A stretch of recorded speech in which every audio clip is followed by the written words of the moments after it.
Hello and welcome to the Autistic Witch. My name is Claire and I have been making these videos to help those who identify themselves as a witch and who also are autistic or neurodiverse. So what I'd like to talk about today is using the dark moon, or the new moon as it's also called. And I'm finding that I'm much more attracted to working with the new moon rather than the full moon. And this has been something I've become aware of over the last few years. I'm much more attracted to the energy that it offers. And I've found the full moon sometimes to be very intense, and it can be a bit much for me. It can be a bit overwhelming and I struggle sleeping. So I think the energy is very different. There's something much gentler and softer of the energy of the new moon. So I really enjoy its darkness and its mystery. I find I'm really drawn to the energy that it creates. I also feel it's a very deep creative energy that I can feel in my body. And I feel it's a very nurturing energy as well, a sort of brooding, sort of pregnant energy, a sense that I can go within and think about what I want to create, and this creativity, something that I can grow and manifest something from. So as we are now in the dark moon or new moon phase, I decided to make this little video to talk about it. And I've also been reflecting a lot as we're now in the new year. I've been reflecting on how I've been working intensively on myself for the past few years, and I've been dealing with lots of uncomfortable things from the past, in particular trauma. And like many autistic people, particularly late diagnosed, I've got a whole sort of backlog of traumatic experiences and things that have reoccurred in my life, from being bullied, humiliated, accused of things in work situations or in friendship situations. So I've got this whole sort of backlog of things that have happened in various situations. I also find that the word trauma is sometimes a little bit overused. Sometimes people can use it to describe, say, something that's difficult that they've gone through. I'm not talking about that. I'm talking about something that has had a real impact, that has deeply wounded. That's the sort of thing I'm talking about. Things that have deeply affected me. And they also, I've found, trigger a disproportionate reaction to something because of the trauma. So for example, somebody mentions something and misinterprets something I've said. That's not necessarily a difficult situation, but it might trigger a traumatic response in me because of past experiences. And I can go into a freeze mode, or I can sometimes fawn and be over people pleasing, and sort of try to be over apologetic and that sort of thing. So yeah, that's what I've been reflecting on. I understand much more now about trauma and how there's quite a lot of it trapped in my body. So I have this, I've started working with a new therapist, and I'm really hoping that this will start to change things in my life and really help me nurture this inner gentle kindness towards myself, which I haven't been able to do before.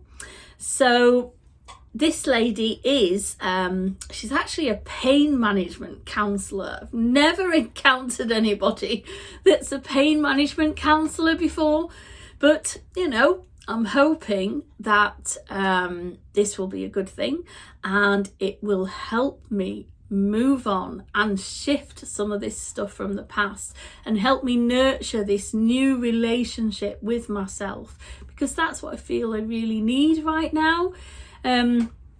So I really feel that I'm starting to feel better with myself. I'm starting to reframe my trauma, and you know, I recognise that that's going to take time, and I want to set up the right conditions for myself.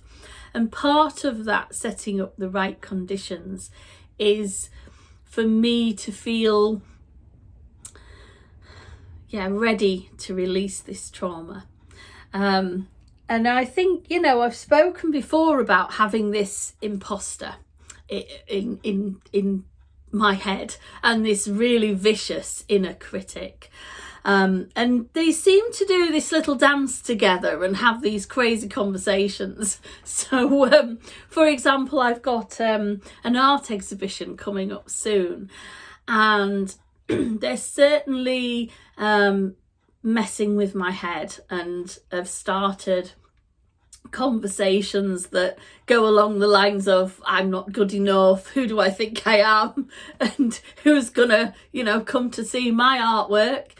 And I've been trying to challenge that, and I've really been trying to challenge it, though, in a very gentle way, because something I have learned over the years is that these voices, though they can be very toxic, they're actually aspects of myself that are trying to protect myself, you know. So it's basically, it's like a scared inner child that's within me, and this inner child is going, oh no, don't do that, don't put your artwork up, people will be nasty and people will say horrible things.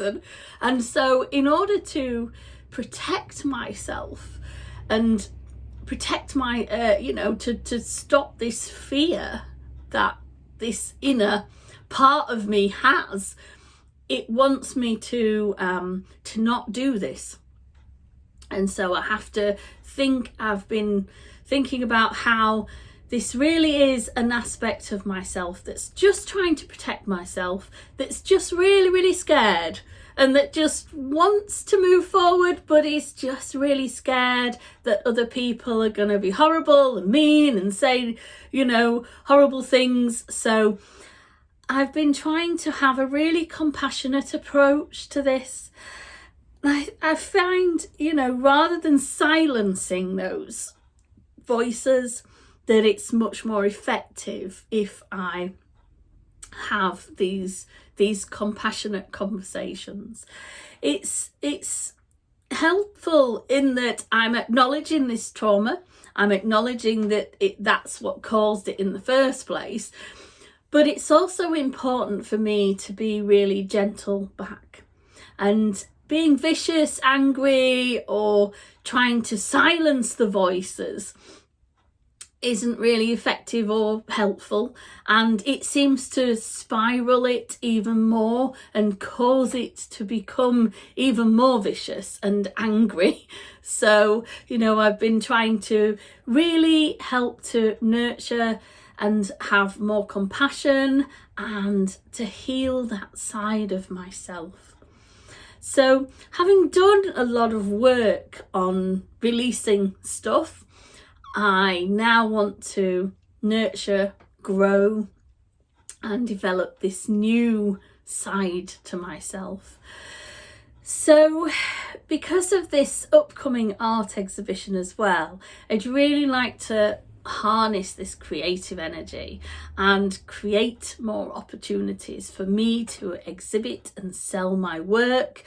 And I feel, being gentle and kind towards myself, even though I can have this critical voice that takes over and cause me to freeze up and cause all these roadblocks, I feel it's really important to focus and tap into this energy. So this month, this new moon, my intention is to really nurture myself, to be gentle and kind towards myself, to really, instead of criticizing the critical voices within me, to try to instead have compassion, to recognize they are born out of trauma, and to help me move forward.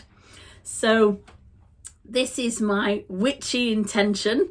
Now tonight is supposed to be the peak of the dark moon, so I will do some sort of ritual, set my intention. The information that I've just shared with you, I'll probably I'll put at the bottom of this video, and hopefully I'll be able to move forward, nurture and grow, and set my intention for the year.